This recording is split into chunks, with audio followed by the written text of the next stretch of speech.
Welfare and well-being. It's something that chiefs are talking about all the time. It's something that police constables, sergeants, inspectors are talking about all the time. But what does it actually mean in practice? So welcome to another interview on behalf of Policing Insight in conjunction with myself, Brendan O'Brien from Blue Light Consultancy. Ordinarily, I'm supporting and helping people to succeed in the recruitment process to join the police and in promotion boards. But today, I'm absolutely delighted to welcome Pritchard, a retired Chief Inspector from Cheshire Constabulary. And we've spoken before about some really important things that people can do within the police service to ensure that people feel happy, feel valued, feel included. And so we're going to talk about that today in another proudest moment. So, Catherine, you're very welcome on this channel today. I'd love to hear, first of all, a little bit about your history in terms of what you've done in policing, some little bullet points for us, please, just so we can have some context to where we are in this interview. Well, the important thing is, Brendan, that I'm really pleased to be here as well. And I was 7, tiny when I decided I was going to join the police, and I had to be 22. And that's exactly what I did. I joined when I was 22 and thought I'd want to finish as a Chief Inspector. And I did my 30 years and finished as a Chief Inspector. So I feel very privileged to have worked with the finest, honestly do, with the finest of men and women. And I have had huge highs and lows, but overall more highs than lows. I've been fortunate enough to work in GMP, where I met you and Andrea and Jane. And then I worked for a short time in North Wales because I speak Welsh. It was a simpler transfer. And I've been lucky enough to work in HMIC in Cheshire.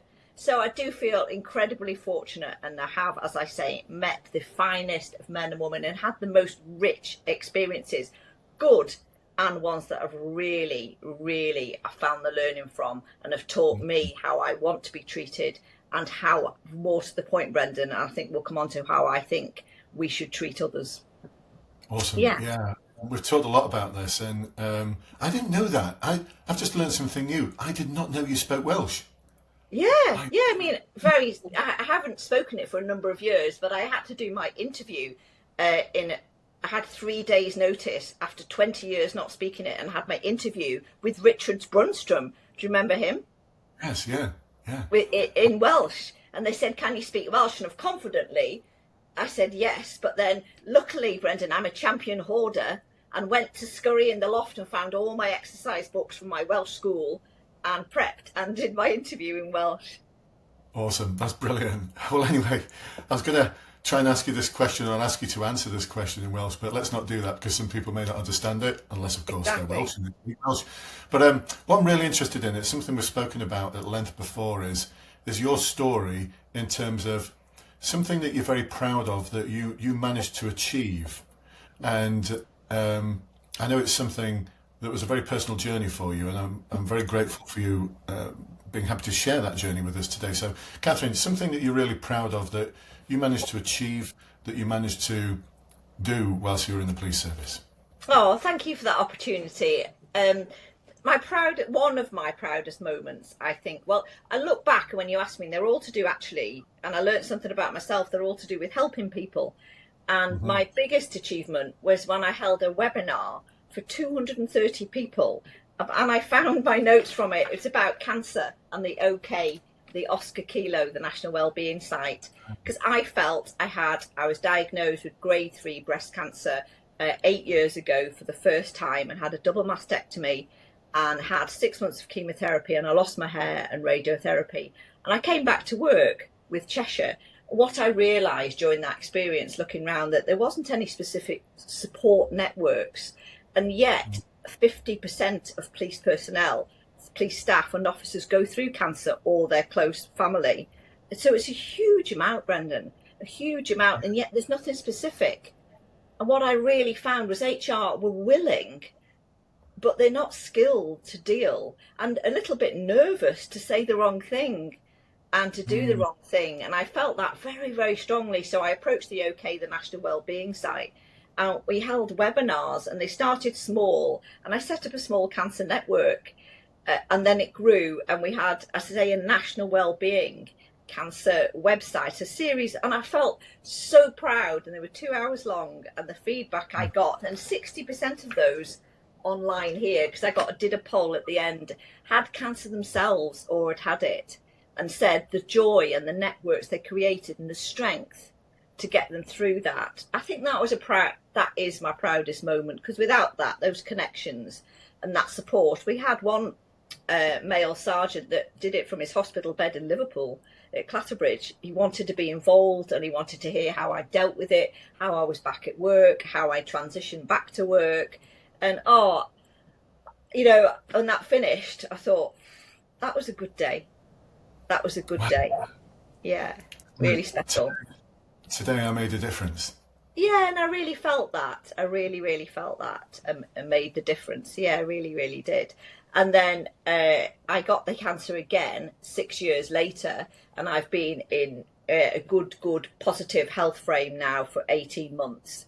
And as a result of the first time, I was able to get transition through the second time a lot simpler through work, because I knew how to navigate it. That was the only benefit, is that I knew how to navigate, how to soundput, and how to, like I've said to you when we first touched on it, how to guide those people through. And it made me realise nobody really wants to deal with somebody at work that's got cancer, but it's really important to do that so they still feel part of the organisation, and they still feel part of the policing family. And I think some people achieved it better than others. 100%. We've talked a lot about your journey, and my goodness, it touched my heart. It really did. And I'm so grateful to whichever Lord or religion you believe in that you're here today with us. Just but I know it's through a lot of drive and determination from yourself. And I want to touch, if we can then, on what factors enabled you to get through this in the workplace. What enabling things happened that supported you through this, perhaps things that leaders in the police service today could think about. And actually, everyone's a leader in the police service, so you may be working with someone who's in their late 40s or younger, who have been diagnosed with cancer, or any other life-changing thing that's happening to them, where you may be scratching your head thinking, I'm not quite sure how to navigate this. And I think it's the same for HR teams as well, not quite sure how to navigate this. And I wonder if we could talk about some of the practical things that leaders within the police service, and like I said, that's everyone, could do today, and start thinking about, what if one of my colleagues had whatever the thing is, cancer, or they're going through the menopause, or they're having some of the life-changing thing happening to them. And like you say, we don't like to talk about it, do we? And yeah, so I can't talk from experience from this, but you can, Catherine, and I'd love to hear what your thoughts are. I think the key thing for me, and what I'd advise any leader or colleague to do, is to reach out. And if you do it by text, and we all of us have our phones here, is to make that contact. Don't be afraid to make contact, and then be led by them. They could jump right on and say, I'd like to talk, or text is lovely, but keep in contact, because they'll have time on their hands, more than likely. And if you're feeling unwell, that text could just brighten their day. It really could. And the chief constable, who I'd never met because I just transferred forces, and I'm sure his PA, I feel confident, prompted him, but nevertheless, he'd never met me, and he phoned me every month for 9 months to talk. Wow. And I'd never met him, and just to say, just how are you? I know you're joining and you haven't joined yet. And that meant such a lot. Why do I remember it today, even 8 years ago? That meant a lot to me. And just people that kept in contact regularly with me by text or by phone. It meant such a lot that I was still, even though I wasn't at work, I was still in their thoughts, that I mattered. And it felt special to keep it and be led by them. Somebody said to me, I'm going round to do a welfare check on somebody what should I do? Should I make them a cup of tea, or should I let them? And I said, well, just be led by them. Just be led by them. What would you like me to do? How was the best to keep in contact? Be really open, and that's important. And I know we touched on it before, but I feel quite strongly that it's important to show people what you need if you can.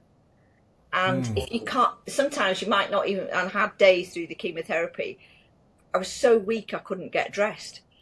So it's important to have an advocate, somebody that understands your work environment, that can speak for you. And I had Cheryl Chatterton she was GMP with me and then moved to Cheshire.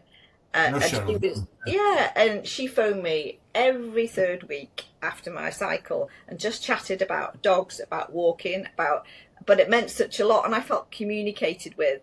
And she was telling me about work, and it felt special that she did that. Yeah. And she remembered to do it. It was in her car on the way home, and I felt involved, and I felt special, and I think that meant a lot to me. Yeah, there's something there, I think, about what force policy says and Yeah, what is just being a good human being. Because when you mentioned I'm doing a welfare check, that sounded quite mechanistic to me. It yeah. sounded quite like I'm doing the welfare check. It's what HR policy says I need to do. I'm just calling you to arrange a welfare check. Makes your heart sink, doesn't it?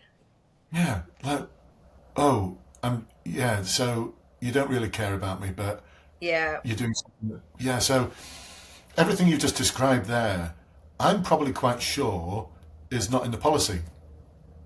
No, Uh, no, I think it's probably outside. Yeah. yeah, it's probably outside of policy.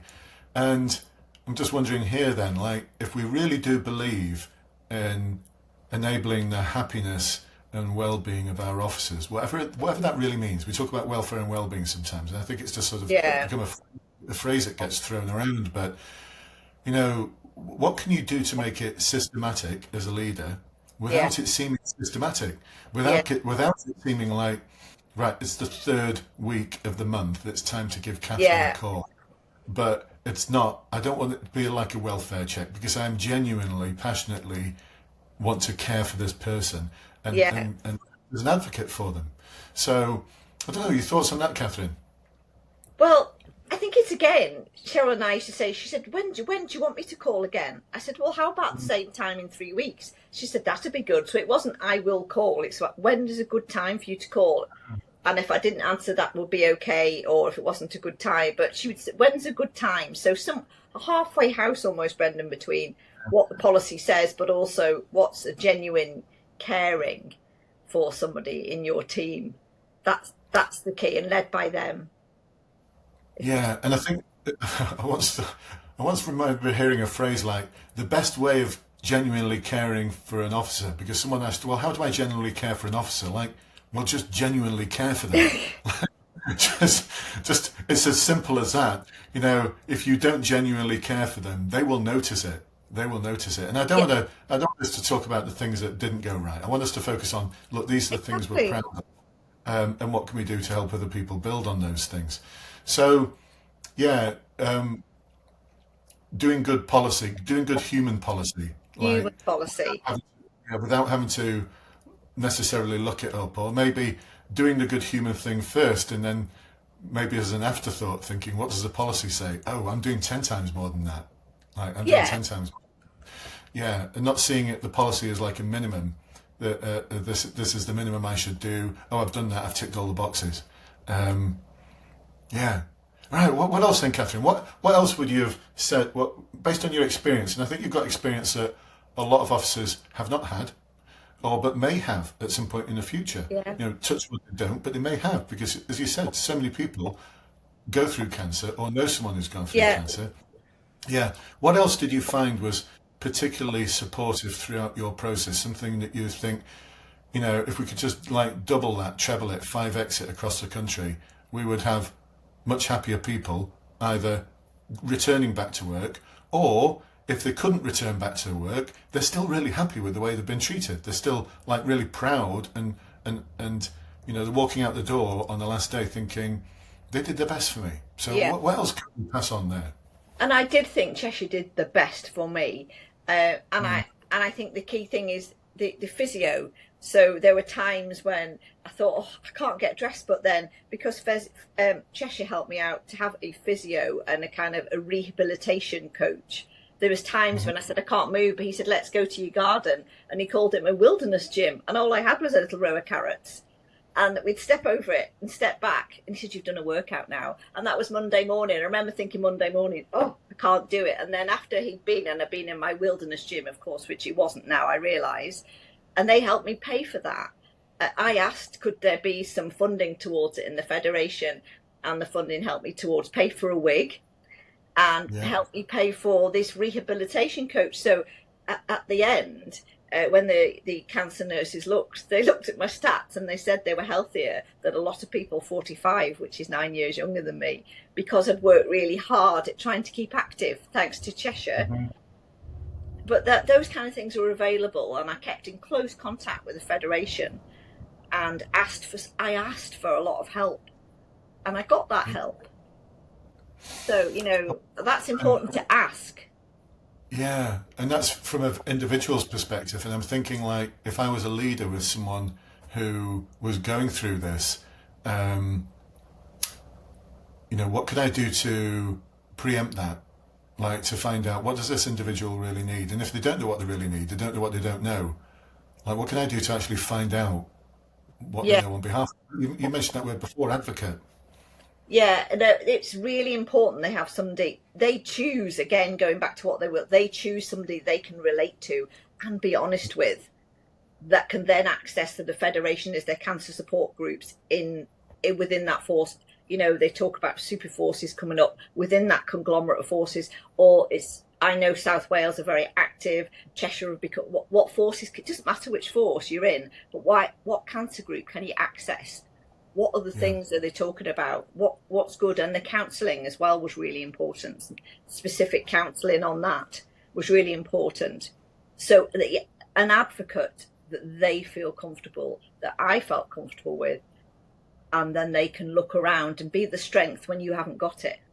That's what it's about, teamwork, isn't it? And it really is somebody that can be the strength when you haven't got it, so you can come back and feel strong and feel, not grateful is not the right word, but appreciative that if everybody's, wrapped around you. And I felt that. That's good. I mean, we've talked about this, how wonderful that must have been to have that advocate for you. And there's something there again about your choice of that advocate. Your choice, yeah. Yeah, so if I was, your inspector and you were like, no, actually, I don't want, you were a constable, and I was like, well, I'm going to be your advocate. And you said, actually, could I have such and such a person instead? It's not bearing on me, is it? It's like, no, it's not feedback for me. It's just like, no, at this time, Catherine prefers this individual. Yeah, for whatever reason. And it's not for me to say, actually, no, I can't do that. I'm your inspector or I'm your sergeant. So I'm going to be your touch point because that's what the HR policy says. And it may be for whatever reason, like, no, I'd prefer to speak to someone else.